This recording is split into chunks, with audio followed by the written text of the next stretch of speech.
Salam, selamat pagi sahabat terkasih. Puji Tuhan, kita masih diberi nafas kehidupan di pagi hari ini.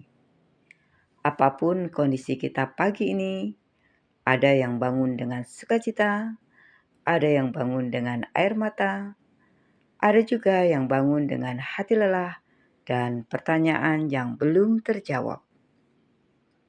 Firman Tuhan pagi ini mengingatkan kita bahwa iman Kristen bukan iman yang bebas dari penderitaan, tapi iman yang menemukan makna dan harapan di tengah penderitaan itu sendiri. Mari kita membaca firman Tuhan dari Roma 5 ayat 3-5. Dan bukan hanya itu saja, kita malah bermegah juga dalam kesengsaraan kita, karena kita tahu bahwa kesengsaraan itu menimbulkan ketekunan, dan ketekunan menimbulkan tahan uji, dan tahan uji menimbulkan pengharapan. Dan pengharapan tidak mengecewakan, karena Allah telah mencurahkan di dalam hati kita oleh Roh Kudus yang telah dikaruniakan kepada kita. Sahabat terkasih, Paulus menulis sesuatu yang tidak logis secara manusia. Kita malah bermegah dalam kesengsaraan.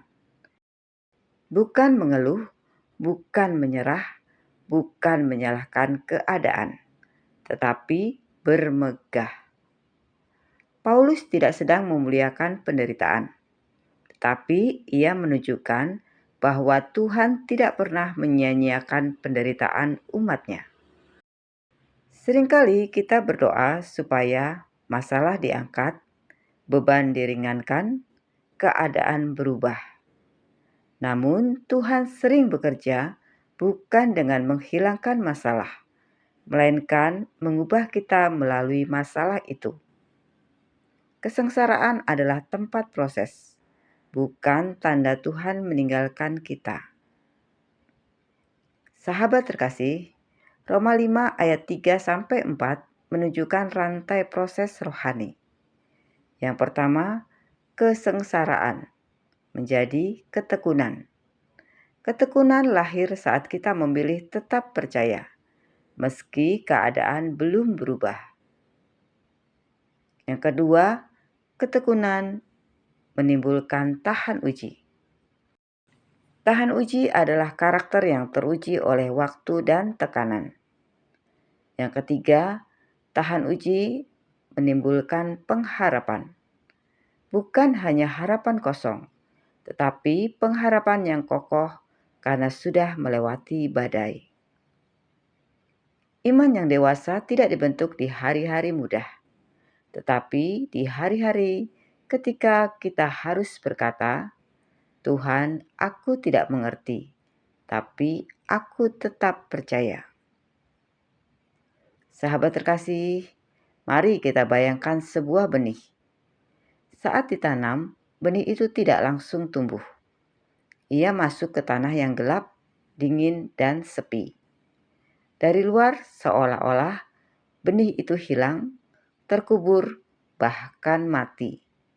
Padahal justru di tempat gelap itulah kehidupan dimulai. Benih harus retak, hancur, kehilangan bentuk lamanya, agar bisa bertumbuh menjadi tanaman yang baru. Seringkali hidup kita terasa seperti benih itu. Doa terasa tertimbun, harapan seperti terkubur. Kita merasa tidak terlihat oleh siapapun. Namun, firman Tuhan pagi ini mengingatkan, Tuhan sedang bekerja, meski kita belum melihat hasilnya. Sahabat terkasih, Roma 5 ayat 5 berkata, pengharapan tidak mengecewakan. Mengapa? Karena pengharapan kita bukan bersumber pada keadaan, melainkan pada kasih Allah yang dicurahkan oleh Roh Kudus. Harapan manusia bisa runtuh, harapan pada sistem bisa gagal, harapan pada manusia bisa mengecewakan. Tetapi pengharapan di dalam Kristus berdiri di atas kasih yang kekal.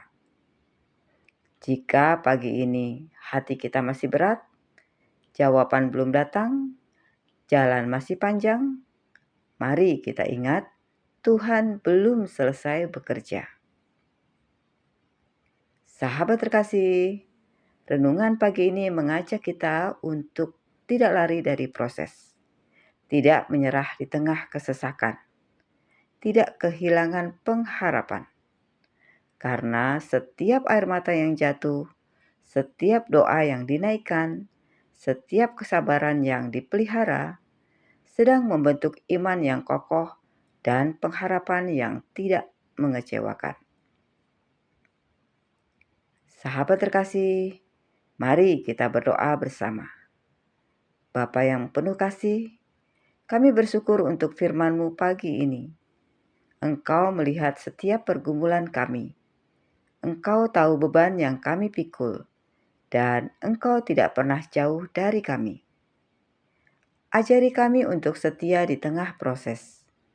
Kuatkan kami untuk bertahan, dan penuhi hati kami dengan pengharapan yang hidup.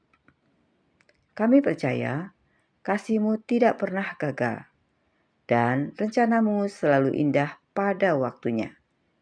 Di dalam nama Tuhan Yesus Kristus, kami berdoa dan mengucap syukur. Amin. Sahabat terkasih, terima kasih sudah bersama-sama dalam renungan pagi ini. Kiranya renungan pagi ini menjadi kekuatan dan pengharapan baru dalam hidup kita. Tetap setia bersama Tuhan, karena pengharapan di dalam Dia tidak pernah mengecewakan. Sampai jumpa di renungan pagi berikutnya. Selamat beraktivitas. Tuhan Yesus memberkati.